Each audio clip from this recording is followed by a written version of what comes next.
Sa YouTube channel ni Gerald Santos ay nagbigay siya ng saloobin sa nangyari sa young actor na si Sandro Mulak, ang panganay na anak ni Nino Mulak.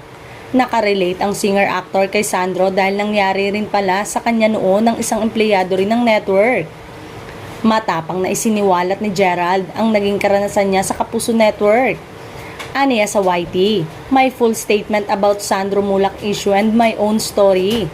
Nang ipaalam daw niya ang nangyari. Ilang executive ng network ang nagsabing mag-move on na lang siya sa ginawa sa kanya. Sa katunayan, ban umano siya ng network at hindi umano makapag-guest. Ayon kay Gerald, ang ganitong mga pananaw ang dahilan kung bakit natatakot ang mga biktima na magsalita at isiwalat ang katotohanan. Dagdag pa niya, matapos siyang magreklamo sa pamunuan ay siya pang nawala ng mga proyekto. Naban daw siya sa network na kanyang tinutukoy. Komento naman ng netizen, siguro dapat na magsilabasan lahat ng biktima ng mga ganitong culture sa showbiz.